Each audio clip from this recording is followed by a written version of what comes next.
Okey, alhamdulillah kita bertemu lagi di sistem di Rich Academy. Okey, setiap hari Khamis jam 9 malam. Okey, hari ini kita orang cakap apa sebelum kita mulakan majlis, make sure ya semua orang apa ni kalau yang nak on video proper dress lah. Okey, yang pertama dia, yang kedua dia siapkan pen dan kertas. Sebab apa malam ni kita nak belajar tentang kidney, buah pinggang. Bukan senang kita nak dapat ilmu tentang buah pinggang ni kan. Okey. So, speaker kita yang nak bercakap malam ni pun bukannya orang yang biasa-biasa. Apa ni saya nak sebelum tu saya nak perkenalkan juga diri saya. Lupalah pula nak perkenalkan diri kan. Nama saya Muhammad Faizul. Bagi mana yang tak pernah kenal, nama saya Muhammad Faizul. Saya menetap di Negeri Melaka. Okey ya. Alright. Okey, jadi saya nak ceritakan sedikit lah tentang kita punya speaker semalam ni. Okey, sebab apa nanti tajuk tu dia akan kupaskan. Okey. Speaker kita ni malam ni dia adalah seorang bekas jururawat. Sebelum ni dia jururawat di hospital. Jadi orang cakap apa bab-bab organ ni memang faham, memang kena tahulah kan sebab apa nak merawat orang kan. Jadi setelah dia menceburi di Forever ni, berbagai-bagai insentif dah dia dapat. Antara insentif dia dapat Eagle Manager, F2D Achiever. Lagi apa lagi, dan juga bukan dia seorang aja, dengan tim-tim dia pun melirik. Kalau anda semua pernah dengar Eagle Manager Izzati, CBM Mary, itu semua dalam rangkaian kita punya speaker malam ni, Eagle Manager Zuraida Cik Hab. Okey, jadi panggil mana-mana team members tu yang belum lagi tu, kita panggil. Panggil masuk. Jadi sebelum saya nak jemput speaker kita pada malam ini kan, saya nak tengok anda semua punya, saya nak ucapkan tahniah kepada semua achiever kita dalam ni. Dalam group RIS ni, 5cc achiever, 25cc achiever, 50cc achiever, F2D, F2D level 1 manager, assistant manager, supervisor. Itu semua insentif macam-macam insentif, CBM. Jadi saya ucapkan tahniah dan bagi saya fire. Tahniah kepada diri anda sendiri. Walaupun anda settle 5cc, bagi fire sebelum kita nak ke speaker. Fire. Icon fire. Okey, jadi speaker ni pun dia nak tengok semangat kan. Korang semua semangat tak semangat ni? Kena semangat. Hari ni 1 hari bulan. Jangan tak semangat, jangan nak lemau-lemau. Okey, jadi saya orang cakap apa? Semangat semua. Okey, jadi tanpa kita orang cakap apa?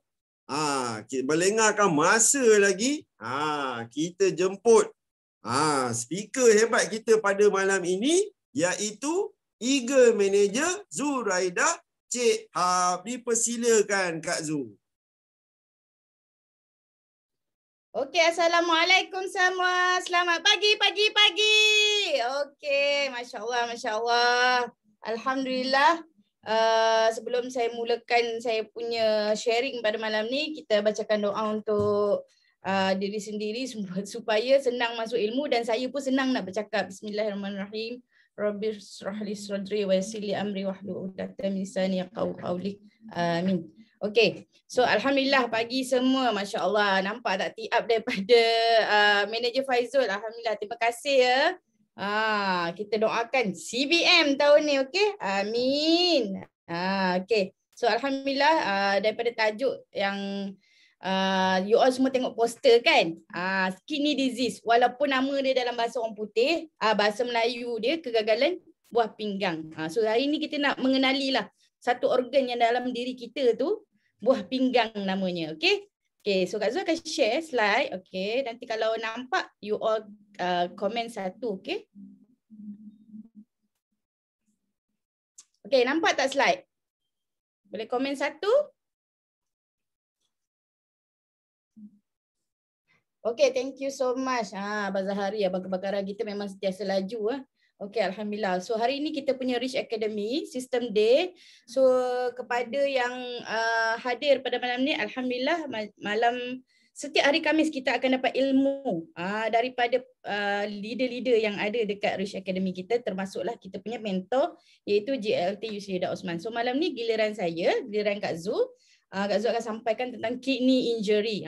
Dia dulu-dulu memang kita panggil kidney failure tau, kegagalan buah pinggang, tapi dia lebih kepada kerosakan, injury, kecederaan buah pinggang kita. Okey. So Kak Zul nak perkenalkan diri Kak Zul sikit lah. Nama Zuraida binti Cheha, umur 40 tahun tapi belum masuk lagi, bulan 9 baru masuk. Okey, alhamdulillah dah berkahwin dan mempunyai 2 orang anak, lelaki dan perempuan. Alhamdulillah Kak Zul adalah bekas seorang jururawat yang dulunya belajar dekat PPUM, diploma dan diploma lanjutan pun dekat PPUM juga, dalam bidang renal nursing lah. Sebab kerja kat ICU, tapi nak ambil ICU masa tu tak ada peluang untuk post basic, so dapat renal nursing, so kita grab saja apa ilmu yang ada. Okay, and then alhamdulillah bila Kak Zul pergi ke Saudi, bekerja di Saudi, Allah beri rezeki lebih lagi untuk Kak Zul sambung pula belajar lagi dalam Bachelor Science of Nursing in Nursing Development dekat masa duduk Saudi tapi balik Malaysia lah untuk sambung pelajaran. Alhamdulillah Kak Zul berada dalam nursing ni hampir 17-18 tahun lah. Dan akhirnya bila Kak Zul jumpa dengan Forever pada tahun Januari 2019, hanya sebagai pengguna. Tak ada terfikir apa-apa pun, hanya sebagai pengguna. Dan kini alhamdulillah Allah beri rezeki yang lebih pada Kak Zul, dan Allah tetapkan Kak Zul punya rezeki di jalan Forever untuk Kak Zul sebarkan lagi kebaikan. Pada Ogos 2020 Kak Zul telah berhenti kerja, masya-Allah. Alhamdulillah. Okey, kenapa Kak Zul letak cinta hati 2 orang ni? Okey. So berkenaan dengan kita punya tajuk malam ni, kidney injury ataupun kegagalan buah pinggang ataupun kerosakan buah pinggang lah. So kedua ibu bapa Kak Zul adalah pengidap kegagalan buah pinggang. Arwah ayah kegagalan buah pinggang stage 5 lah, sebab dia dah buat peritoneal dialisis. Ayah Kak Zul dia tak buat dialisis, dia buat peritoneal dialisis sebab apa? Dia ada masalah jantung, so dia tak boleh buat dialisis, hemodialisis, cuci darah tak boleh. Sebab kalau cuci darah akan melemahkan lagi dia punya jantung. So mak Kak Zul pula dia stage 5 pula dah. Kegagalan buah pinggang stage 3. Tapi sebelum ni dia punya result tu lagi teruk lah. Alhamdulillah sikit-sikit dengan amalkan produk, alhamdulillah dia punya fungsi buah pinggang tu pulih sedikit demi sedikit. Dan tak adalah mendadak kan, sebab bukan ubat. Ini adalah suplemen. Okey. Okey, alhamdulillah semalam dah dapat vaksin yang kedua, completed dah untuk mak. Tak takutlah sangat kan. Lepas tu kita pula PKPD dah start dekat Selangor, KL semua ni dah start. So berhati-hatilah, jaga diri, jaga semua. Okey. Okey, kat sini Kak Zul nak tunjuk statistik kegagalan buah pinggang. Kalau kita tengok kat sini pada tahun 2015, Malaysia dekat tangga ke-5 tau. Tangga ke-4. Malaysia dekat tangga ke-4. Of course US yang first, Taiwan, Japan and then Malaysia. Nampak tak? Negara Asia ni, 3 negara Asia dekat situ. Taiwan, Japan, Malaysia. Kegagalan buah pinggang ni sangat-sangat tinggi. Okey.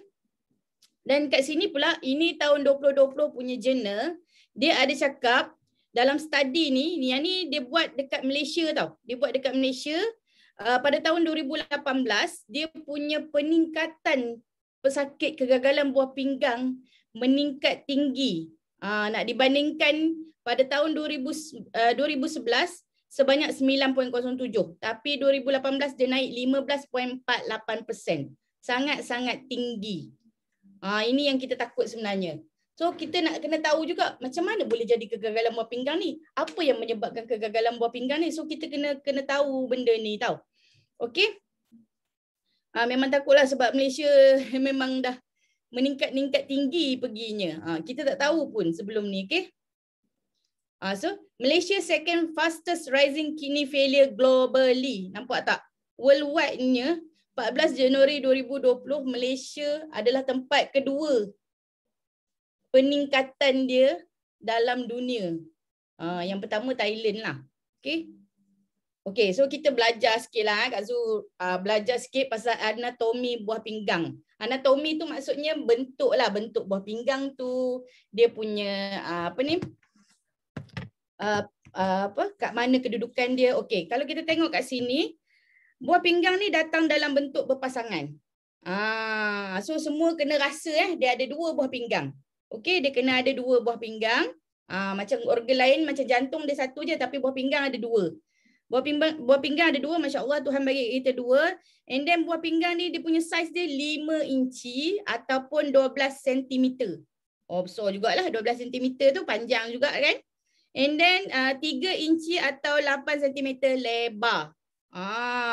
So dia macam mana nak tentukan kita punya kedudukan dia? Cuba letak tangan kat belakang. Okey, letak tangan kat belakang. Lepas tu cuba rasa dekat antara antara kita punya tulang belakang tu kan dengan kita punya pinggang tu. Turun ke bawah sikit kita akan rasa buah pinggang kita dekat belakang badan kita tu, tapi kita tak boleh lah rasa. Kalau rasa kita pun takut kan. Alamak, buah pinggang aku nak terkeluar ke ni? Tak, kita tak boleh rasa sebab kita ada lemak-lemak, kita ada selaput badan kita tu. Okey? Kalau rasa kan takut pula tak ada dinding badan pula kat situ. Okey, so sekarang ni tadi kita dah tengok buah pinggang tu, sekarang kita nak masuk dalam buah pinggang ni. Apa yang penting? Apalah ada dalam buah pinggang ni kan? Dalam satu buah pinggang tu. Okey, dalam satu buah pinggang tu kita nampak kalau kacang biji gajus tu. Biji gajus. Dia samalah. Kan kalau orang buat kuih raya pun kan, sama bentuk macam tu kan. So di dalam buah pinggang tu sendiri ada berjuta-juta penapis yang dia panggil nefron. Yang duduk kat sebelah ni. Nefron ni. Berjuta-juta penapis ada dalam buah pinggang tu yang mana berfungsi untuk tapis kita punya toksin, tapis air yang berlebihan, tapis apa saja yang kita makan, mineral-mineral yang tak perlukan dalam badan, semua dia tapis. Bila dia tapis barulah dia keluar dalam bentuk air kencing. Kita tak tahu pun kalau kita tengok kat sini darah yang belum ditapis, yang warna merah ni, ni renal artery lah dia panggil. So renal artery ni dia akan ambil darah kita kan dia akan bawa nutrien-nutrien semua ke seluruh badan kan. So dia akan pergi, bila dia bagi nutrien dekat bahagian organ yang lain, dia akan ambil pula yang mana yang tak elok. So dia akan bawa pergi ke kita punya buah pinggang. So dekat buah pinggang tu lah ada proses penapisan. Yang ni nak kena buang terus, yang ni nak kena patah balik ke apa ke. Bila dah ditapis, yang mana yang elok tu darah yang elok tu dia akan pergi balik ke kita punya badan. Tapi yang nak dikumuhkan tu dia akan keluar melalui air kencing. Inilah bentuk nefron tu, yang mana dia duduk tapis. Kalau kita tengok dalam ni memang kecil sangat dalam buah pinggang ni. Kita tak nampak pun. Berjuta-juta dalam tu. Lebar sangat-sangat. Kalau bentang tak tahulah apa nak jadi. Okey. Lepas tu, okey, kita nak tengok fungsi buah pinggang. Salah satu fungsi utama buah pinggang ni untuk menapis toksin dan juga sisa dalam darah. Macam mana tahu? Darah ni kan tadi macam Kak Zu cakap, dia bawa nutrien dekat seluruh badan. Lepas tu dia ada tindak balas kimia. Okey, yang ni aku kena tarik, yang ni aku kena tolak, macam tu lah. Dia ada tindak balas kimia dan dia akan bebaskan sisa-sisa yang terhasil tu akibat proses penghantaran nutrien ke dalam badan kita. And then apabila sampai kat buah pinggang ni, dia akan tapis pula. Tapis, lepas tu buang. Sebab kita punya molekul kita punya pemakanan tu ada yang besar, ada yang kecil. Kalau yang besar kadang-kadang kita punya buah pinggang tak boleh nak tapis dengan betul. Kalau yang kecil dia boleh tapis. Bukan besar dari segi bentuk saiz tu tau. Dari segi dia punya ikatan kimia dia lah. Macam tu. And then darah juga dibekalkan masuk ke dalam kita punya buah pinggang tadi tu, yang darah yang belum ditapis tu. Lepas tu dia tapis baru dia pergi ke kita punya badan balik. Dan manusia ni tahu tak? Manusia ni dia punya purata darah yang yang mengalir dalam badan. Agak-agak berapa banyak darah yang mengalir dalam badan kita?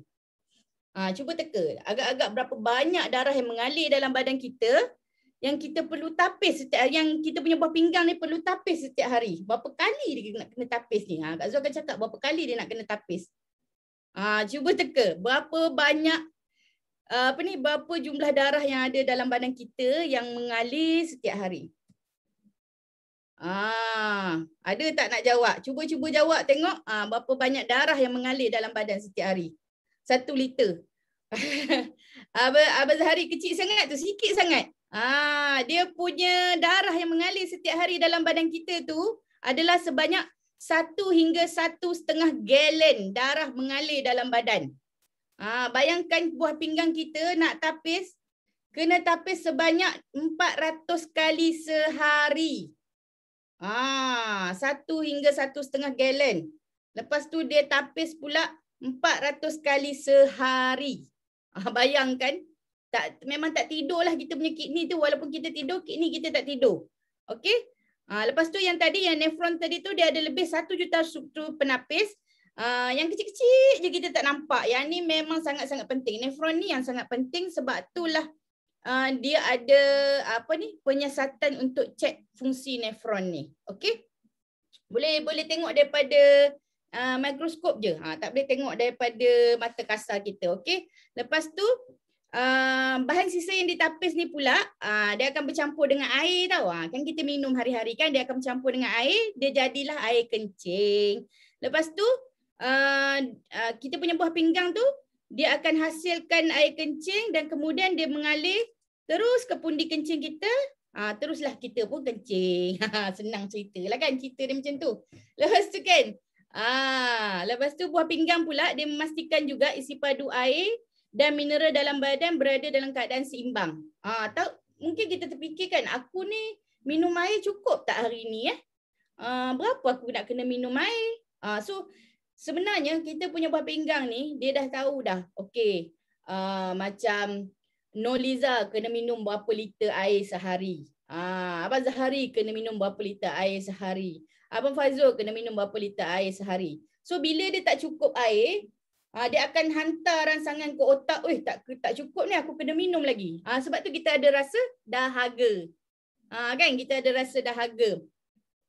Sebab itulah dia punya keseimbangan tu dia panggil proses homeostasis. Dia nak seimbangkan. Macam kita letak atas kita punya apa orang panggil dalca kan. Dalca tu kita letak sebelah mesti dia berat kan. So kita kena seimbangkan. Sebab tu badan kita pun dia tahu bila aku nak kena bagi tahu otak aku ni aku kena minum lagi. Okey?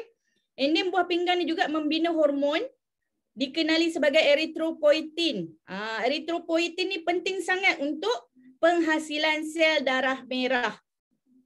Sebab tu kalau kita tengok orang yang ada kegagalan buah pinggang ni, contohnya kalau dia dah pergi dialisis, macam arwah ayah saya dulu, dia dialisis, doktor akan bekalkan ubat suntikan erythropoietin untuk tambahkan dia punya hemoglobin. Sebab kidney dah rosak, dia tak boleh nak hasilkan sendiri. So kita kena bagi yang luaran punyalah. Kita kena inject pula setiap hari macam tu. Okay. And then okay. Lepas tu lagi satu, dia mengaktifkan vitamin D. Macam mana tu? Kita duduk dekat luar, kita dapat vitamin D kan daripada cahaya matahari. Tapi vitamin D tu dia belum aktif. Dia kena masuk dalam badan kita, pergi ke kita punya buah pinggang ni, baru buah pinggang tu akan aktifkan, ada proses lah untuk aktifkan kita punya vitamin D tu untuk membantu kita punya badan tu menyerap kalsium. Barulah tak sakit-sakit otot, semua ni tak kejang-kejang. Sebab tu kalau kita tengok orang yang ada kegagalan buah pinggang, dia mudah kejang kaki lah. Kalau dia pergi buat dialisis, tertarik lebih je. Boleh jadi, apa orang cakap, boleh, sawan pun ada. Itu saya pernah tengok. Okay? Ini punca pula. Tadi kita dah tengok kan apa fungsi buah pinggang tu. So kita nak tengok punca buah pinggang rosak. Punca dia setiap orang dan setiap umur tu dia berbeza tau. Dia punya cara dia dapat kerosakan buah pinggang tu. Tapi kebanyakannya of course daripada tekanan darah yang tinggi. Kita tak dapat kawal kita punya tekanan darah kita. Sebab apa dia bagi bebankan lagi kita punya buah pinggang ni. Okay? Sebab dalam buah pinggang tu sendiri, dia ada keluarkan hormon untuk membantu dalam kawalan tekanan darah kita. Tapi kalau kita tak dapat kawal kita punya tekanan darah tu juga, dia akan merosakkan fungsi buah pinggang kita tu sendiri. Okey?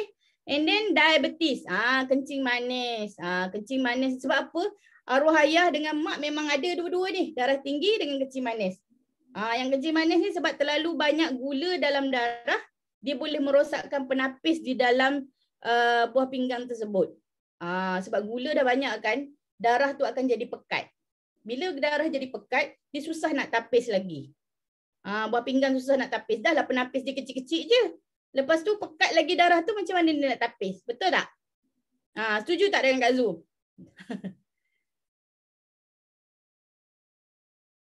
Setuju tak? Okey, betul. Yes. Sebab dalam ni banyak nurse. Yang bukan nurse, Kak Zu harap semoga Kak Zu punya penerangan tu boleh faham lah.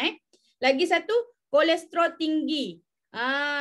Keadaan ni boleh menyebabkan deposit lemak tu dalam banyak sangat. Deposit lemak dalam saluran darah tu banyak sangat. Of course lah, macam tadi pun kalau gula banyak dalam darah, darah jadi pekat. Ini pula lemak dekat darah tu sendiri. Lagilah jadi tersumbat dekat kita punya ginjal tu. Kita punya buah pinggang tu sendiri. And then lagi satu, jangkitan pada kawasan buah pinggang. Banyaklah jangkitan ni.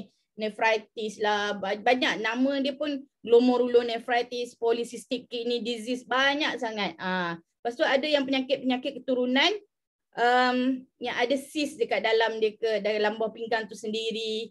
Yang tu yang akan membuatkan kita punya terhalang lah, kita punya proses penapisan tu terhalang. Sebab ada batu kan. Lagi satu sebab ada pembesaran prostat pun sama juga. Sebab apa? Bila orang yang ada masalah prostat, untuk lelaki lah, masalah prostat, dia akan menyebabkan dia punya salur kencing dia tu tersumbat. Betul tak? Dia punya salur kencing tersumbat, so boleh jadi air kencing tu boleh ternaik balik. Bila air kencing tu ternaik balik, itu akan menyebabkan infeksi juga, jangkitan kuman. Okey. Lagi satu yang orang tak perasan sebenarnya, tapi doktor selalu cakap, bila pergi je doktor akan tanya, ada makan ubat tahan sakit tak? Ada makan ubat tahan sakit tak? Ubat tahan sakit jenis NSAID dalam jangka masa yang panjang. Ada semua orang, macam contohnya dia period pain ke, dia migraine ke, dia memang tak tahan, memang jenis suka makan ubat tahan sakit, dia kena makan. Contohnya macam Brufen, Ponston, itu pun dalam jangka masa panjang itu boleh mengakibatkan kegagalan buah pinggang. Boleh faham setakat ni? InsyaAllah semoga faham ya. Sebab pasal disease kan Kak Zu kena terang betul-betul supaya orang faham. Alhamdulillah. Okey. InsyaAllah faham. Okey. Okey, ni kita tengok gambar rajah pula punca sebenar buah pinggang yang kita tak perasan pun.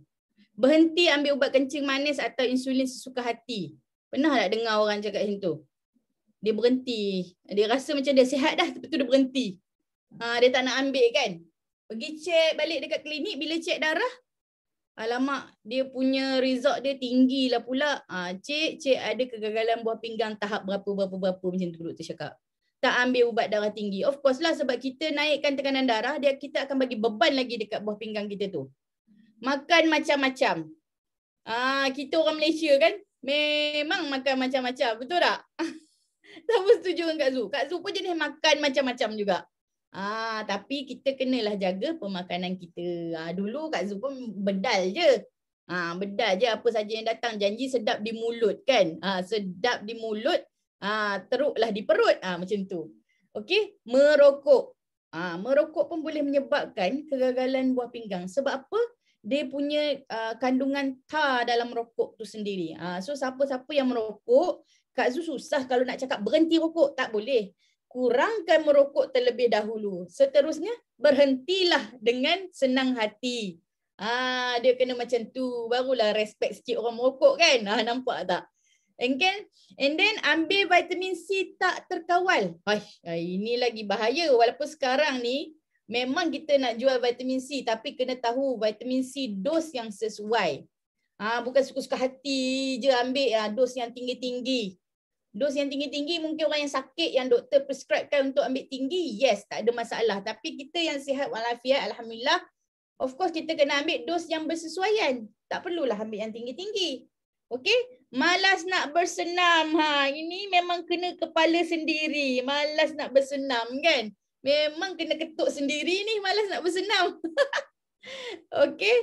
So gerak-gerakkanlah badan walaupun sedikit. Okey. So ambil ubat produk ambil ubat produk yang sampah.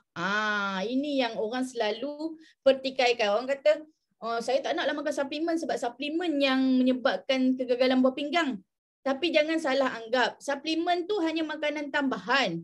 Tapi kalau suplemen yang apa orang cakap produk yang sampah orang kata, yang tak betul, yang tak ada pengiktirafan, yang kelulusan KKM pun tak tahu datang daripada mana, yang tak ada apa certified FDA dari mana-mana negara ke, yang betul-betul selamat dan organik, janganlah cuba-cuba.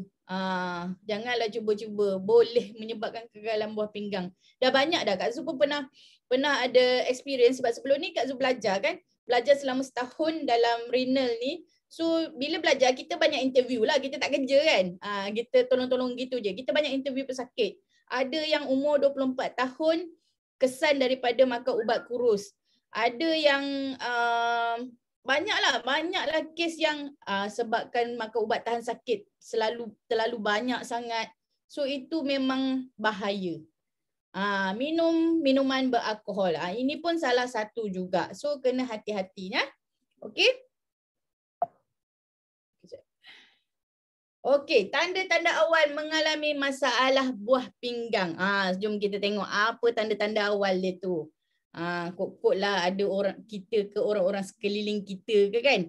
So kebanyakan orang ni dia sikit-sikit tu masa dia kegagalan buah pinggang, sikit-sikit tu dia tak ada simptom sangat. Bila dah teruk tu baru kita nampak simptom tu. Bila dah kita dapat simptom tu, kita pergi dekat doktor, baru doktor cakap ini dah stage 3, stage 2. Macam tu tau. Kiranya daripada awal stage 1 ke sebelum tu lagi acute tu dia tak berapa nampak sangat lah. Yang first kali merasa keletihan dan tidak bertenaga. So fikir betul-betul mudah hilang fokus. Hilang selera makan. Penting. Sebab apa orang ingat, hilang selera makan baguslah nanti aku kurus lah. Berhati-hati juga. Tak semuanya hilang selera makan tu bagus Kita kena makan dengan betul. Okey, mengalami masalah tidur, maksudnya insomnia, susah nak tidur malam. Sebab apa? Dah kejang otot lah, lepas tu asyik bangun nak terkencing-kencing lah. Mengalami kekejangan otot pada waktu malam. Sebab apa tadi kan kita kata buah pinggang kita ni dia memproses kita punya vitamin D untuk aktifkan vitamin D tu. So bila buah pinggang kita rosak, dia akan menyebabkan kekejangan lah sebab kita tak boleh nak serap kalsium-kalsium yang ada dalam badan kita. Okey?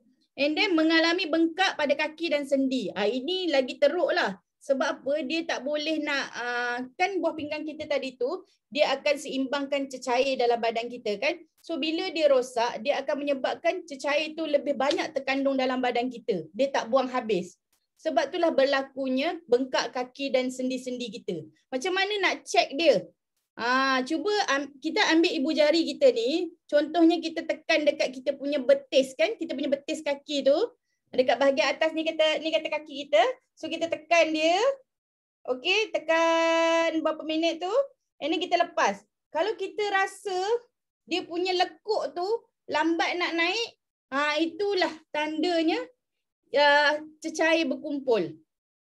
Contohnya macam orang yang tidur lama sangat, muka jadi sembab. Itu pun salah satu juga. Sebab dia tak ada dia tak pergi kencing, dia tak seimbangkan dia punya cecair dalam badan kita. Itu yang berlaku kepada orang yang ada kegagalan buah pinggang juga. Okey?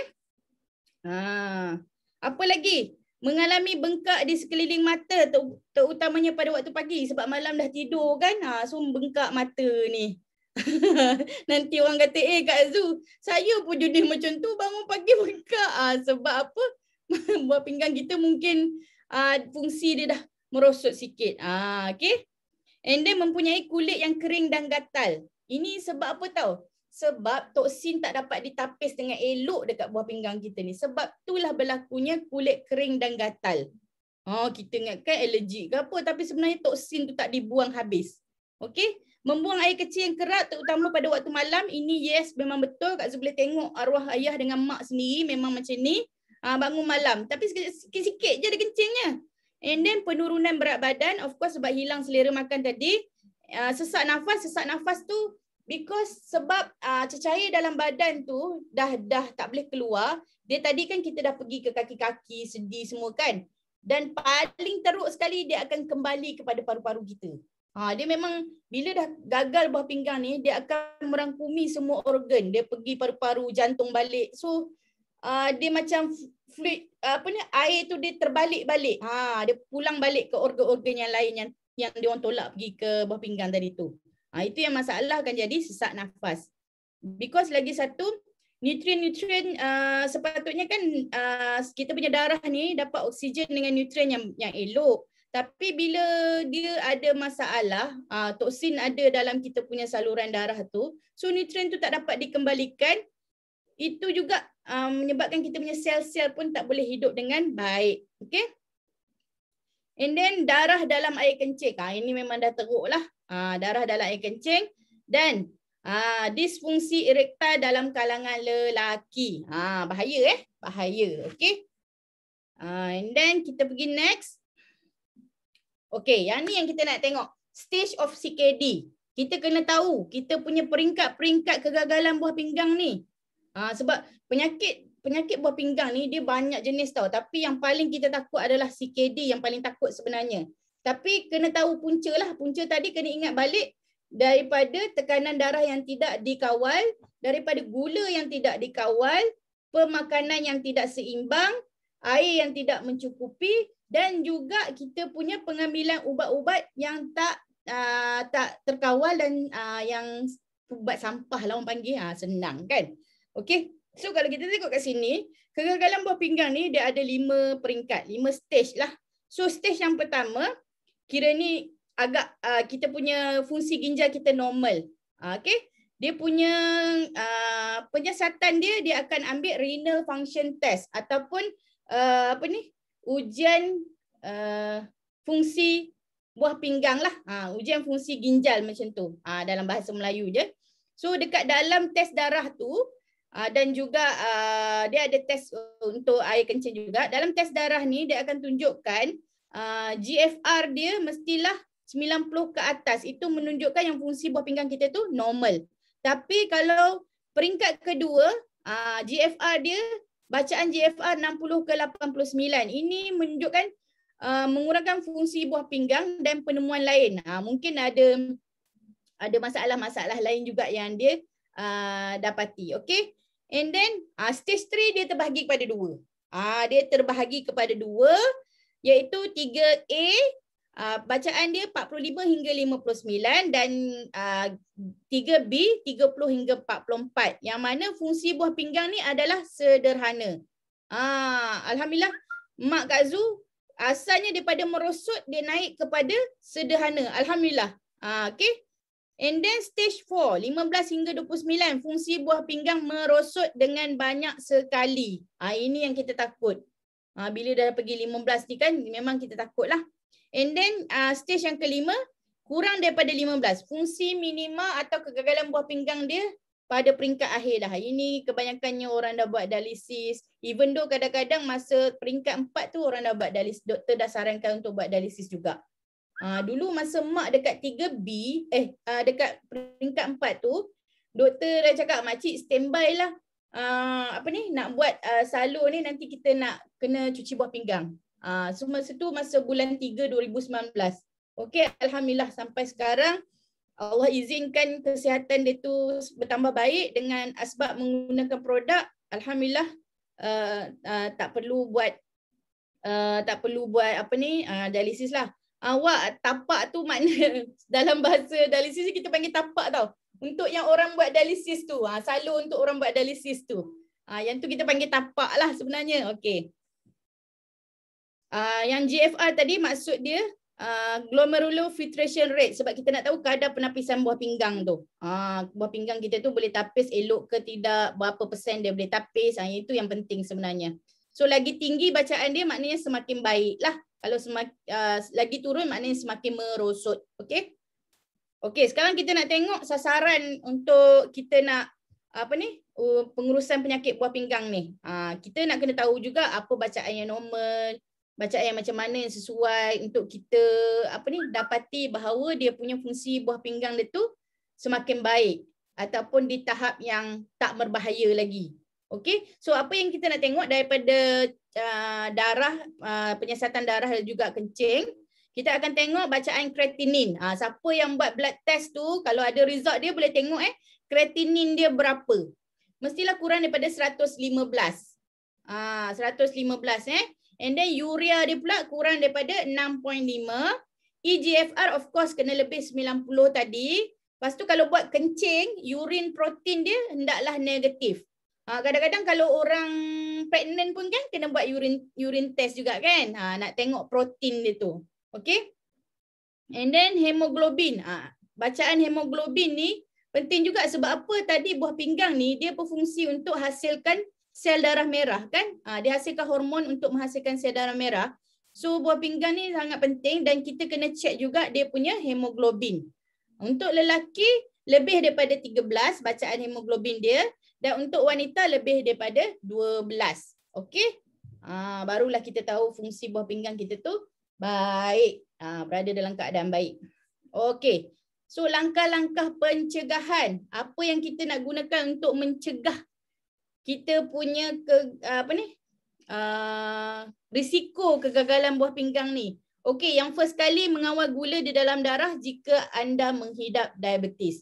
Of course, cara dia dengan kawal kita punya pemakanan kan.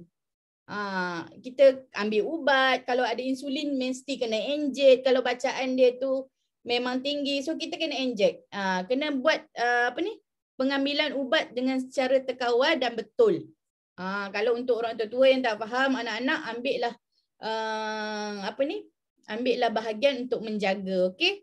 Pastikan anda mempunyai tekanan darah normal, of course, sebab tekanan darah ni juga akan menyebabkan kita punya ginjal ataupun buah pinggang kita menjadi beban. Okey. So makan makanan kurang garam dan lemak. Sebab apa? Kalau kita makan makanan yang bergaram, masin ataupun kita ambil MSG kan selalu orang cakap, oh kau makan Maggi nanti kan, kau minum banyak air. Memang sebab bila kita makan benda yang masin atau yang ada kandungan MSG, dia akan menarik air lebih banyak. Dia akan serap lebih banyak air. Bila dia serap lebih banyak air, so dia melekat dekat badan kita. Itu yang jadi bengkok-bengkok tu kan. Okey. Lepas tu elak protein haiwan. Protein haiwan ni contohnya macam ikan, ayam. So kalau kita tengok daripada nasihat Prof. Abdul Aziz sendiri pun, dia galakkan protein tumbuhan. Even Prof. Adiba pun dia galakkan ambil protein tumbuhan. So Kak Zul akan share nanti apa protein tumbuhan yang kita boleh ambil. Okay? And then amalkan pengambilan madu. Yes, sebab apa madu tu sendiri, dia dah ada dia punya nutrien dia dalam yang secukupnya. So at the same time dia ada immune booster juga. So lagi bagus untuk kita tengok kenapa kencing manis kena ambil madu, boleh ke ambil madu? So yang nanti ni Kak Zul akan explain kenapa kita kena ambil madu. Okay? And then bersenam sekurang-kurangnya 30 minit setiap minggu. Tak payah pun kita nak kena bersenam tiap-tiap hari. Setiap minggu 30 minit sekurang-kurangnya. Lagi banyak lagi bagus. Okay? Sekarang kan tak boleh pergi mana, duduk rumah lompat-lompat je lah. Okay? And then pastikan berat badan normal. Ini yang masalah sebenarnya. Kak Zul sendiri pun masalah yang ni. So di akhir-akhir nanti Kak Zul akan bagi tahu ya. Apa yang boleh kita buat. Okay? So berpuasa, insyaAllah boleh berpuasa. Kita ni pun dekat nak bulan Zulhijjah ni kan. Bolehlah berpuasa beramai-ramai. Okay? And then pastikan 2 hidangan setiap hari. Tak payahlah lebih. Ambil 2 hidangan meal berat saja setiap hari. Tak payah lebih-lebih. Okay? And then jangan merokok, of course, macam Kak Zul cakap tadi. Dan hadkan pengambilan alkohol. Okay. Apa yang penting? Apa yang penting? Kerjasama. Itulah kan. Apa yang penting kerjasama. Okey, apa yang penting untuk menjaga kesihatan kita? Of course, kita kena jaga segitiga kesihatan. Kita tak boleh lari daripada segitiga kesihatan ni. Kalau tak komplit, maknanya rantaian kita punya kesihatan kita tu terputus. Maksudnya contoh, kita detox saja. Tapi kita tak ambil nutrisi. Kita terus ambil immune system. So jadi kita punya rantaian tu terputus. So untuk yang complete punya kita detox diri kita ambil nutrisi seimbang and then immune system dan ditambahkan pula dengan blood circulation yang sangat-sangat lancar. Okey, siapa setuju dengan Kak Zu? Sekarang ni kita nak pergi apa yang kita boleh amalkan untuk completekan kita punya segitiga kesihatan. Setuju. Okey. So, kita akan berkenalan dengan produk-produk yang kita ada dan sebahagiannya memang Mak Kak Zu amalkan lah. Okey? Okey, yang first kali kita ada aloe vera gel. Of course, kita kena detox diri kita. Aloe vera yang distablekan 100%. Aloe Barbadensis Miller. Aloe vera yang terbaik di dunia dan aloe vera yang digunakan untuk perawatan. Boleh Google, tak kisah. Okey? And then manfaat dia apa? Menyah toksin badan. Tadi kan kita kata buah pinggang kita pun ada proses untuk nyah toksin kan. Sama juga. Kita akan gunakan aloe vera juga untuk nyah toksin. Membantu antara organ kita ni akan meringankan beban antara satu sama lain. Okay? And then membantu penyerapan nutrisi. Of course, bila kita detox diri kita, nutrisi itu akan diserap dengan lebih baik. Memberi tenaga, membaik pulih keadaan dalaman badan dan anti radang. Sebab apa? Anti radang tu bukan setakat luaran dalaman kita. Dekat organ lain pun boleh ada keradangan juga. Okay, macam tadi kita kata penyebab punca kegagalan buah pinggang tu pun daripada infeksi ataupun jangkitan kuman. Jangkitan kuman tu pun adalah salah satu daripada radang. Okay? Membentuk lapisan perlindungan di sepanjang usus. Ini dia menjaga usus kita lah, sebab tu kita detox. Kandungan dia ada apa? Dia ada lignin. Daya penembusan yang tinggi. Sebab itulah dia boleh meresap. Dia menyerap semua nutrien-nutrien yang baik. Lepas tu kita makan ubat hospital pun, barulah kesan dia lagi bertambah baik sebab kita dah detox usus kita. Dia dah serap dengan lebih baik. Detox tu kenapa kita kena detox dengan aloe vera gel? Sebab aloe vera sahaja yang ada saponin. Saponin adalah komponen seperti sabun yang boleh mencuci tisu usus. Okay? And then dia ada sifat anthraquinone, antibakteria, antikulat, antivirus. Kita tak tahu dalam diri kita ni macam-macam. Kan tadi bila kita kegagalan buah pinggang, kita akan mengalami kegatalan, kulit kering. Kadang-kadang boleh menyebabkan jangkitan kulat dekat kulit-kulit kita juga. So daripada kita ambil aloe vera hanya untuk detox, at the same time dia boleh merawat kita punya antikulat ataupun antivirus. Dia berfungsi sebagai antikulat ataupun antivirus. So dia boleh merawat, insya-Allah. Okay? And then ada vitamin aktif. A, B1, B2, B3, B6, B12, C, D, E. Nampak tak? Tadi kita ambil vitamin D dekat matahari, cahaya matahari, dan kita proses dekat buah pinggang. So kalau kita tak dapat nak proses vitamin D yang aktif, alhamdulillah aloe vera ada vitamin D yang aktif juga. At the same time dia membantu untuk kita serap balik kalsium dalam badan kita. And dia juga ada mineral aktif, kalsium, magnesium, zinc dan juga dan lain-lain. Kuprum semua adalah. And then enzim dia pula membantu penghadaman dan penyerapan nutrisi yang bagus. Dan dia ada monosakarida, gula ringkas dan juga polisakarida. Nampak tak? Kita rasa macam, alamak nanti kalau aku tak makan gula langsung, pening pula kan? Tapi dalam aloe vera ni sendiri pun dia dah ada gula ringkas sendiri dah. Dengan gula kompleks pula tu. Okay? At the same time dia membantu untuk penghasilan antibody dan juga sel darah putih. Tadi buah pinggang sel darah merah, yang ni sel darah putih. Okay? So we go next. Seterusnya berry nectar, aloe berry nectar. Dia sama juga aloe vera yang distablekan, tapi dia ada gabungan dengan cranberry segar dan juga apple yang manis.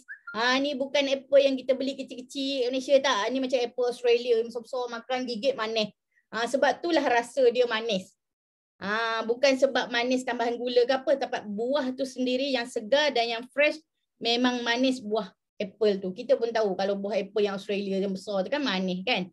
So apa fungsi dia? Mengawal, atur dan mengimbangi perubahan hormon badan. Nampak tak? Tadi dalam buah pinggang tu sendiri pun dia ada penghasilan hormon. So at the same time bila kita ambil aloe berry nectar, dia membantu lagi. Kan?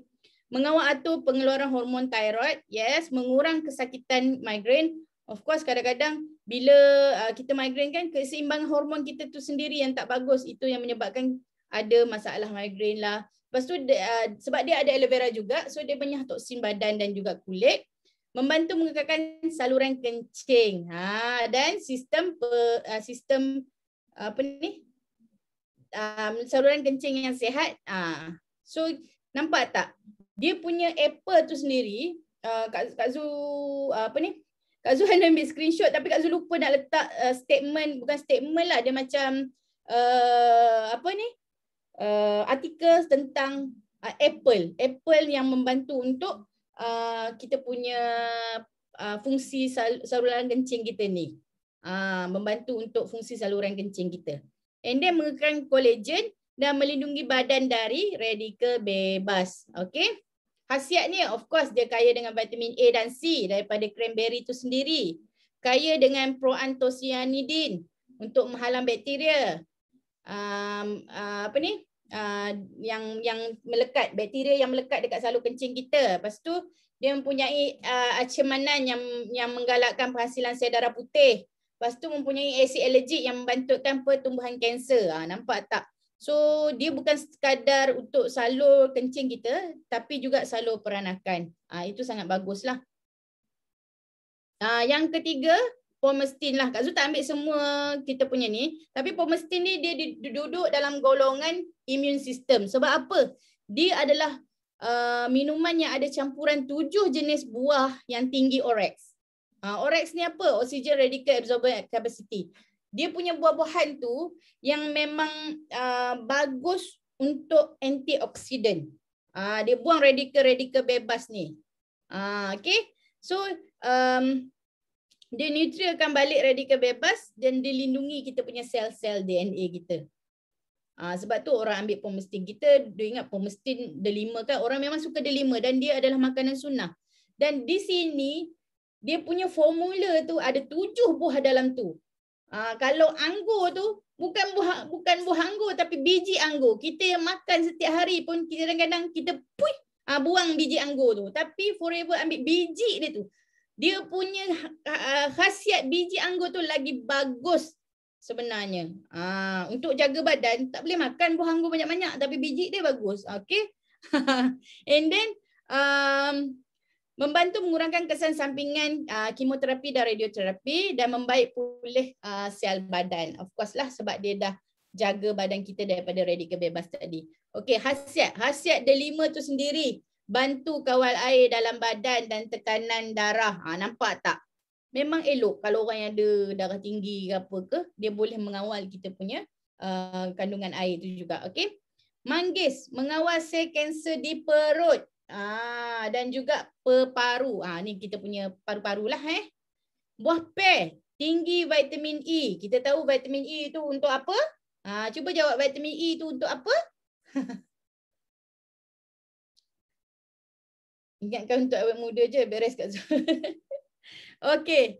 Lepas tu dah ada raspberry mengandungi asid alergik untuk untuk menentang kanser. Okey. And then of course lah di usus rahim dan juga payudara. Beri biru menambah kolagen. Ini bukan setakat awet muda je lah. Awet segala-galanya lah. Beri hitam pula unsur anti penuaan. Ekstrak biji anggur. Nampak tak? Ekstrak biji anggur meningkatkan antioksida di otak dan kuatkan sel otak. Sebab tu ibu mengandung sangat-sangat sesuai minum pomestin untuk janin yang lebih sihat. Okey, nanti anak dia bijak sangat kan? Okey. So kita akan pergi seterusnya. Of course lah kita punya nak jaga salur darah kan. Kita nak jaga salur darah kita akan cari omega 3 iaitu dari ikan kod, salmon, mackerel dan juga ikan bilis. Ini bukan ikan bilis belakang rumah, sungai belakang rumah. Ini ikan bilis daripada lautan Arktik. Okey. Dan yang best sekali dia ada gabungan omega 9. Dulu masa Kak Zu belajar tak tahu pun omega 9 ni, tahu omega 3 je. Tapi bila berada dalam Forever belajar lebih lagi, dia tahu ada omega 9 rupanya. Omega 9 tu pula minyak zaitun. Selalu duk tengok minyak zaitun tapi dia tak tahulah dia omega berapa. Kita tahu dia minyak zaitun saja dan kita tahu dia bagi kebaikan. Dan dia pula lemak yang sihat. Sebab tu kalau orang yang diet, kalau masak kan dia renjis-renjis dengan minyak zaitun. Dia tak pakai minyak kelapa. Gitu. Okay. So, apa yang kita boleh tengok kat sini? Manfaat dia untuk ibu hamil. Nampak tak? Untuk ibu hamil dia ada DHA, EPA, baik untuk perkembangan otak bayi dan perkembangan otak dan juga bayi. Lepas tu DHA tu sendiri penting untuk otak dan mata. Melambatkan perkembangan katarak. Kalau orang macam orang kecil manis kan dia lebih berisiko untuk dapat katarak.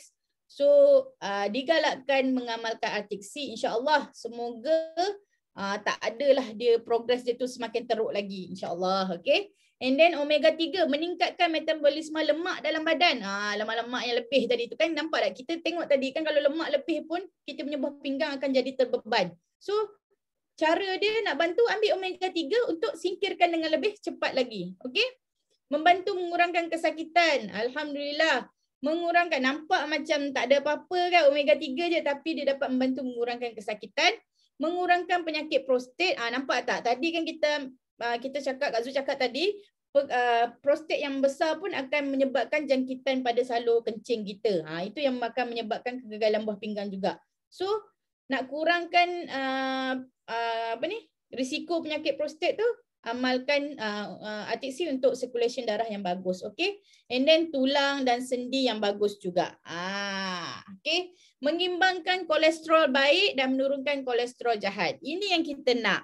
Bukan dia nak turun habis semua, tapi dia turunkan yang jahat, imbangkan yang baik. Sekurang-kurangnya badan kita jadi bagus, seimbang gitu kan.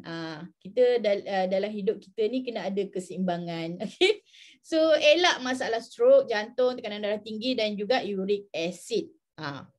Ingat uric acid, sebab tu alhamdulillah Mak Kak Zu pun amalkan juga Arctic Sea ni.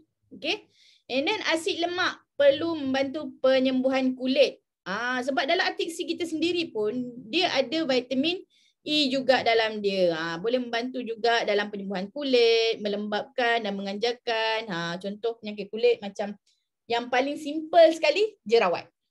Okey, kita rasa tu tak ada apa-apa. Itu yang paling simple lah penyakit kulit kita, jerawat. Psoriasis dan juga eczema. Ini boleh jadi sangat-sangat kronik. Okey. Inilah yang Kak Zu cakap tadi. Kalau boleh, elakkan ambil pengambilan protein haiwan. So, dia punya choice dia, soy protein shake. Apa yang kita ada? Forever Light lah. Sebab apa? Kandungan protein dia berkualiti sangat tinggi. Ada 18 jenis asid amino termasuk 8 jenis asid amino perlu. Asid amino ni kenapa perlu? Sebab apa? Untuk kita punya immune system. Okay, yang tidak boleh dihasilkan sendiri oleh badan kita. Badan kita memang ada penghasilan asid amino, tapi tak semua asid amino tu badan kita boleh hasilkan. Tapi dalam Forever Light ni dia dah tambahkan lagi 8 jenis asid amino yang badan kita sendiri tak boleh nak hasilkan. Nampak tak, dia ada tambahan lagi. Alhamdulillah dapat rezeki lebih. Gitu. And then 13 gram protein ni isolasi soya per serving. So memang ada soya yang segar tau. Sebab tu dia ada rasa manis dia. Dia bukan biasa-biasa punya, dia soya yang sangat-sangat segar. Alhamdulillah. Kalau ada siapa ada testimoni, boleh share dekat sini supaya kita bukakan pintu rezeki, kita beri tunjuk ajarlah. Maksudnya kita membuka ruang untuk orang lain lebih faham dan juga boleh mencuba. Okay. So sebahagian daripada program ini memang ada dalam program Clean9 kita dan juga Fit 15.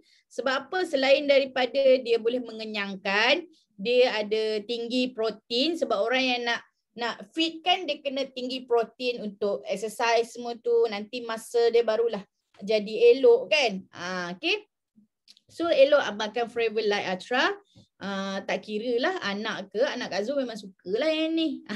Okay. So sesuai sebagai sarapan atau makan malam seisi keluarga, elakkan daripada makan merapu-rapu. So ambil lah Forever Light Ultra. Okay. So mudah dicerna dan diserap oleh badan sebab dia molekul dia sangat halus. And then sebab Kak Zu pernah ambil soy protein yang lain. Memang susah nak shake, susah nak pecah. Tapi this one alhamdulillah. Okey, ibu hamil. Ibu hamil sesuai untuk pertumbuhan bayi sepanjang kehamilan. Lepas hamil pun, lepas bersalin pun elok untuk tambah susu badan. Okey, untuk baby. And then membaiki sel badan dan pemulihan lebih cepat bagi pesakit denggi. Apa-apa sajalah kalau kita buat operation ke apa pun, sebab untuk pemulihan sakit ataupun luka-luka yang ada dekat badan kita, protein kena sangat-sangat tinggi. Kak Zu belajar ni bila Kak Zu duduk dekat unit kebakaran, intensive burn unit lah, ICU untuk orang terbakar kan. So memang protein diet memang sangat-sangat tinggi dan high calorie diet sebab dia orang perlukan tenaga dan juga protein yang tinggi untuk kesembuhan dia. Kesembuhan luka-luka kan, luka orang terbakar kan teruk sangat kan. So memang dia orang perlukan protein diet yang sangat-sangat tinggi lah. Okey, lapar malam minum soy protein shake. Sedap betul. Yang seterusnya Bee Honey. Siapa Forever Bee Honey? Siapa Forever Bee Honey? Okey, Forever Bee Honey adalah honey daripada gurun Sonoran dekat Arizona sana tu. Pencemaran udara hampir tidak wujud sebab dia jauh daripada kawasan pedalaman orang-orang duduk. Memang kawasan dia je kan. So lagi satu, of course bila kita tengok gurun. So gurun maknanya dia punya hujan tu kurang. Ataupun tak ada langsung kadang-kadang kan. Memang tak ada langsung. So dia akan membuatkan kepekatan air dalam madu tu kurang daripada 17%. Ini memang menunjukkan salah satu faktor yang kita nak tengok madu tu berkualiti ataupun tak adalah kandungan air dia. Percentage air dalam madu tu sendiri. Mestilah kurang daripada 17%. Sebab tu orang suka madu gurun. Sanggup bayar beratus-ratus untuk dapatkan madu Yaman lah, madu Madinah lah, apa saja madu daripada kawasan gurun. Sebab orang tahu pekat dan dia punya keberkesanan itu lagi tinggi. Madu dekat Malaysia bukanlah tak bagus. Madu dekat Malaysia bagus tapi disebabkan kepekatan air dia tinggi, kita hujan, minggu lepas saja hujan berapa kali. Kita ni hutan khatulistiwa, hujan memang turun je. Okey? So kepekatan air tu tinggi. Bila kepekatan air tinggi, dia akan lebih bersifat asid. Sebab tu ada orang kata, saya ni gastrik, doktor kata tak boleh ambil madu. Sebab madu yang diambil itulah adalah madu yang kepekatan air dia sangat tinggi. Okey? So ambillah madu yang kepekatan air dia rendah. Okey. Dan dia punya madu tu sumber bunga tu daripada 3,000 ke 7,000 jenis bunga dan tumbuhan-tumbuhan dekat sekitar kawasan dia tu, kawasan ternakan dia tu. And then 100% madu tulen, memang tak ada gula tambahan lah, tak ada masak, tak tapis. Sebab apa tak tapis? Sebab kita bukannya ambil pakai asap ke, ambil pakai api tu kan. Tak, sebab dia ada sarang dia sendiri. Ternakan yang sangat-sangat selamat dan juga berkualiti. Ternakan dia tu sendiri tau. Bukan sekadar kawasan sekeliling dia. Ternakan, cara ternakan dia tu sangat-sangat berkualiti. Sebab itulah sebelum bersama dengan Forever, dia adalah syarikat yang paling pengeluar madu yang paling tinggi dan paling berkualiti. Okey? And then manfaat dia, of course dia ada enzim dalam dia membantu penghadaman. Nampak tak? Bukan sekadar aloe vera saja. So kombinasi bersama dengan bee honey juga membantu penghadaman. Makanan berakali membaik pulih keasidan perut. Nampak tak? Kalau kepekatan air dia tinggi, dia akan lebih asid. So kita kena cari yang kepekatan air dia kurang. So dia bersifat alkali yang membaik pulih keasidan perut dan juga gastrik. Minerals dan vitamin ada dalam dia untuk pembekal tenaga semula jadi. Meningkatkan fungsi imun. Of course, macam-macam ada kandungan dalam Forever Bee Honey itu sendiri. Ada propolis dalam dia semualah. Okey. Pemanis semula jadi. Kak Zu memang masak sambal, letak bee honey. Okey. Pengganti gula putih. Sebab apa? Gula putih tadi kita nak kawal kita punya paras gula kan. So kita kena guna pengganti gula, maknanya bee honey. Boleh kawal insomnia, membantu kualiti tidur. Sebelum tidur campurkan dengan aloe vera dan minum. Membantu kualiti tidur kita. Kita akan dapat tidur yang nyenyak. Okey. penyembuhan ulcer. Ulcer dalam perut. So orang yang ada ulcer dalam perut, gastritis ke, gastric ulcer ke, duodenal ulcer ke, memang sesuai ambil. Okey, untuk membantu penyembuhan ulcer. And then mudah dicerna dan diserap oleh badan. Sebab apa? Dia tak ada tambahan gula, memang dia senang dicerna sebab dia adalah organik dan semula jadi. Okey? Macam marah je Kak Zul cakap kan? Kan nak bagi semua faham. Okey. So sedap sambal guna bihani. Arfiana. Betul. Okey. So royal jelly. Ini salah satu yang Mak Kak Zul amalkan juga, royal jelly, sebab dia pun ada gout. Okey. So that's why Kak Zul share dekat sini. Makanan permaisuri lebah. Nampak tak? Kita boleh ambil makanan permaisuri lebah. So kita ni peringkat permaisuri lah orang kata. Makanan permaisuri lebah, produk kegemaran wanita, mengaktifkan sistem pembiakan manusia. Nampak tak?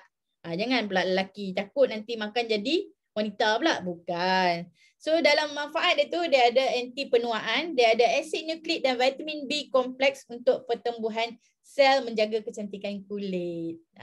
Itu kan. B kompleks ni juga bagus untuk tingkatkan kita punya hemoglobin juga. Okey. Vitamin B5 mengawal atur kitaran tidur. Nampak tak tu? Mengawal atur kitaran tidur. Inositol membantu mengawal atur hormon adrenalin yang membantu mengurangkan tahap stres. So bila adrenalin kita tinggi, kita lebih aktif, kita lebih ceria. Kita lebih ceria. Nampak Kak Zul macam adrenalin tinggi tak? Okey. So vitamin B kompleks mengawal atur sistem saraf, mengurangkan sakit migrain. Nampak tak? Fitohormon mengawal atur sistem hormon untuk elak jerawat dan juga thyroid. Nampak tak? Okey. So masalah haid tidak teratur. Okey, boleh ambil. Tapi kalau dia ada masalah cyst, polyps, minta orang kata apa? Seeloknya jangan amalkan royal jelly, because royal jelly dia pemakanan sihat untuk kita punya sistem peranakan.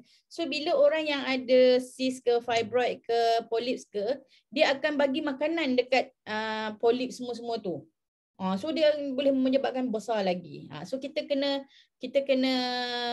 kawal punca tu dulu, matikan dulu dia punya polyps ke apa semua, barulah boleh amalkan kita punya royal jelly ni. Okey. Vitamin B kompleks juga, B5 mengurangkan pengumpulan asid urin. Nampak tak? Untuk orang yang gout, maknanya bukan wanita sahaja, lelaki pun boleh. Dia boleh mengurangkan pengumpulan asid urin pada sendi gout. Sebab tu kalau orang tanya apa siap gout, itu suggestion lah. Suggestion memang minta untuk ambil nektar tadi, of course, royal jelly dan juga Arctic Sea. Okey. Yang ni salah satu lagi, B propolis, antibiotik semula jadi. Selalu kita tengok antibiotik yang hospital bagi, yang farmasi kan. Dan antibiotik tu pula ada dos yang tinggi sangat. Orang cakap kadang-kadang boleh menyebabkan fungsi. Macam tadilah kita kata kegagalan buah pinggang ni pun boleh disebabkan oleh ubat-ubat yang tidak terkawal ke apa saja kan. So kalau kita ambil dengan tak semena-mena saja antibiotik sesuka hati, ada setengah orang aku tahulah aku nak kena ambil antibiotik apa, so beli je kat farmasi. Itu yang bahaya sebenarnya. Okey. So B propolis ni tak berbahaya dan dia merupakan antibiotik semula jadi. Tanpa pengawet, pewarna atau perseteruan, antivirus, anti keradangan, antibakteria, anti kulat, dia semua anti lah. Anti alergik, kaya dengan 22 jenis asid amino dan vitamin B kompleks. Kalau tadi Forever Light ada 18, yang ni ada 22, lagi tinggi. Okey. So manfaat dia menguatkan sistem imun badan untuk melawan bakteria dan virus. Nama pempolis kan. Dia kena jagalah. Okey. So menjaga kesihatan kulit dan mengurangkan bengkak jerawat. Yang mana jerawat nak besar tak jadi, kecut balik. Membantu menentang alergi. Alhamdulillah Kak Zul punya customer pun daripada ada resedung dah berkurangan. Sebab dia bawa amalkan kan. Alhamdulillah dah berkurangan. And then mengurangkan jangkitan sistem pernafasan, sesama, demam, batuk dan sakit tekak. Sebab itulah dia ada dalam immune set kita. Sebab apa?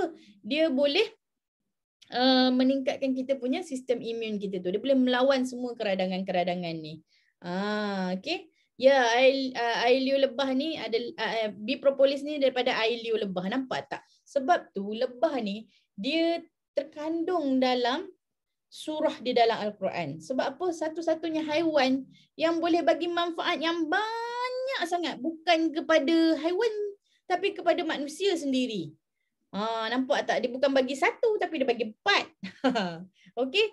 So dia ada meningkatkan pemulihan luka. Yes. Bioflavonoid. Ini yang kita nak. Sebab tu orang banyak cari, kalau vitamin C dengan bioflavonoid apa semua adalah. Dalam bee propolis tu sendiri pun ada bioflavonoid yang mana menguatkan saluran darah untuk kesihatan jantung. Nampak tak? Dia indirectly dia boleh berfungsi seperti artiksi juga. Artiksi, yes. Dia akan dia ada antitrombolitik dan juga mengurangkan paras kolesterol. Tapi at the same time bee propolis ni dia menguatkan salur darah tu. Menguatkan salur darah. Okay? And then melawan kanser otak, kepala, leher, buah pinggang, kulit, prostat, hati dan darah lah. Banyak sangat yang kita boleh dapat manfaat daripada bee propolis ni. Okay. Okay, so seterusnya ada lagi tak? Dah habis dah daripada Kak Zu. Okay, love your body. Okay, ini apa yang Kak Zu share ni adalah amalan mak Kak Zu sendiri. Amalan mak Kak Zu yang ada chronic kidney disease stage 3A. Okay, 3B, sorry. Dia ada stage 3B sebab tu ini yang Kak Zu amalkan sebab dia ada diabetik, so Kak Zu bagi kat dia AVG daripada 2019 bulan 3. Masa tu hanya AVG sahaja. Bila 2016 dia punya result dia tu semakin bagus. So Kak Zu mula tambah yang lain. Promestin, Artixi, Forever bee propolis, royal jelly because dia ada gout sekali, so Kak Zu tambah royal jelly, Forever Light dan juga bee honey. Ini memang complete. Kalau kita nak tengok ini complete healthy triangle kita. Sebab walaupun kita yang sihat ni pun memang kena ambil healthy triangle tu. Sebab kita tak nak kesihatan kita, rantaian kesihatan kita ni terputus. So ini cadangan. Kalau nak grab VIP boleh ambil ni terus. Lagi mudah. Tak payah fikir banyak-banyak. Kak Zu saya nak ambil yang mana? Kak Zu saya nak ambil yang mana? Ambil je semua ni. Ini memang tak kira lah kau sakit, bukan sakit CKD pun, yang lain pun boleh. Ini memang sesuai sangat-sangat sebab complete kita punya healthy triangle kita. Okay? Nampak tak jumlah dia? Kalau VIP lagi murah sangat-sangat ya. Okay, next. Inilah Kak Zu dulu sebab mak ayah ada kencing manis, ada darah tinggi, ada kegagalan buah pinggang. So apa yang anak ni nak kena buat? Sebab apa? Penyakit sakit tu memang orang kata ini faktor keturunan. Yes, faktor keturunan. Tapi sihat itu adalah pilihan. Penyakit faktor keturunan tapi sihat adalah pilihan. So Kak Zu memilih untuk menjadi sihat. Dan ini Kak Zu dulu dan sekarang alhamdulillah. Dan next punya nak tambah lagi, belum cukup sihat. Okay? Belum cukup sihat lagi. So apa yang Kak Zu nak buat? Untuk semua 7 hari bulan 7 hingga 27 hari bulan 7 kita akan bersama dengan pakar kuruskan orang JLT Yuslida Osman dalam cabaran kurus sihat 20 hari. Bersama dengan Coach Zuraida Chihab. Call me please. Okay. So itu sahaja daripada Kak Zu. Back to you MC kita, Manager Faizal. Okey, alhamdulillah. Okey, banyak manfaat kita tadi dapat ya. Kita belajar tentang orang cakap apa? Kita belajar tentang kidney, kita belajar tentang fungsi-fungsi buah pinggang apa semua kan.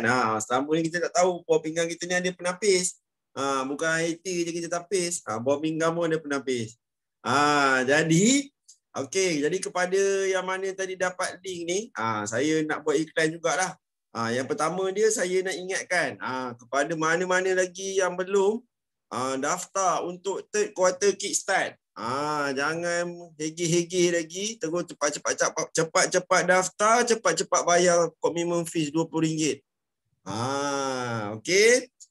Dan juga saya nak ingatkan juga supaya semua orang cakap apa, bila dah selain daripada kita daftar kickstart tu juga, jangan lupa juga tadi kita punya speaker dah buat iklan juga tentang cabaran kurus 20 hari. Yes.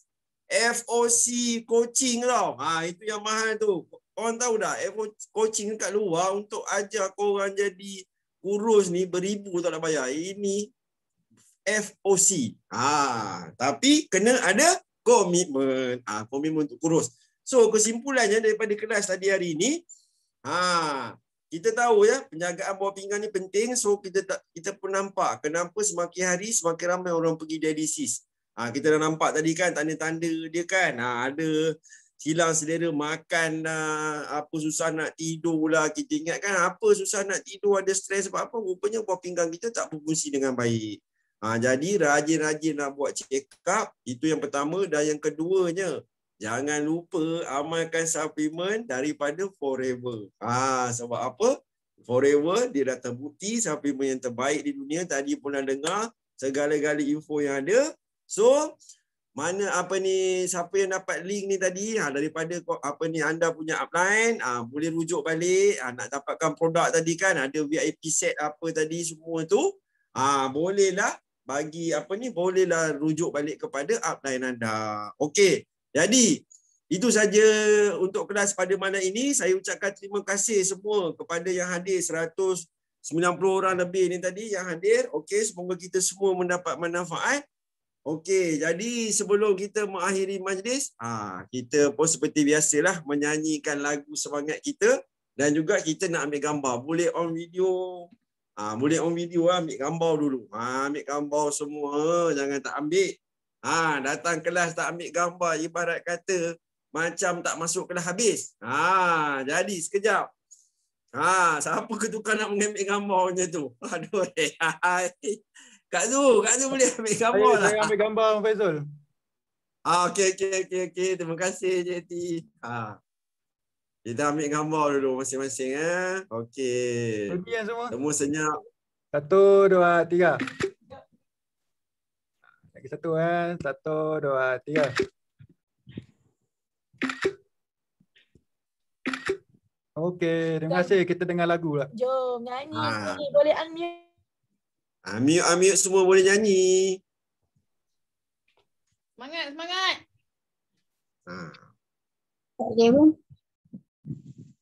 Unmute semua boleh nyanyi. Boleh nyanyi. Yes. Ikut lirik. Jom nyanyi.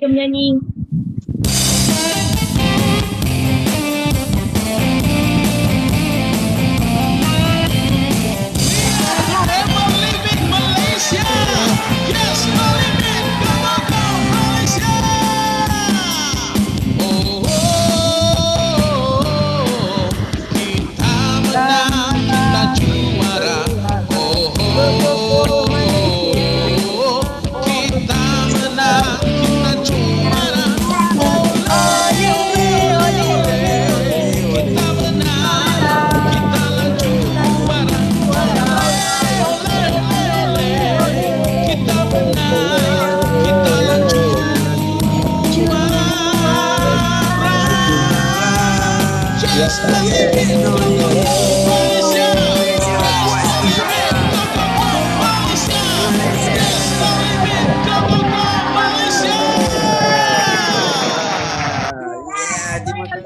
semua.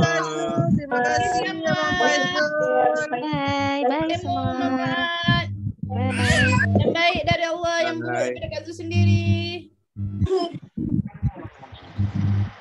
Terbaik Kak Zu.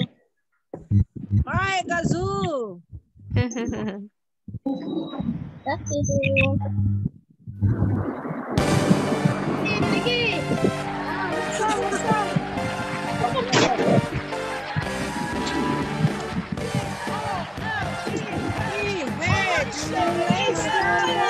Pergi. Terima kasih sayang Tuhan.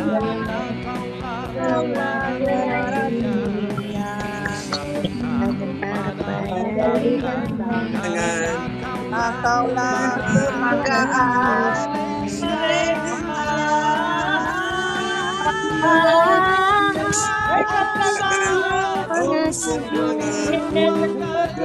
keluarga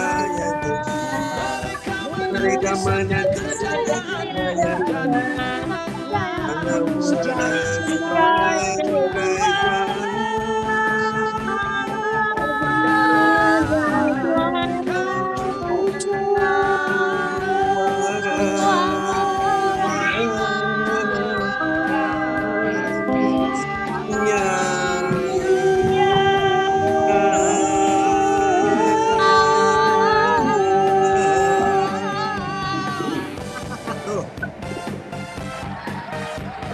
Semangat.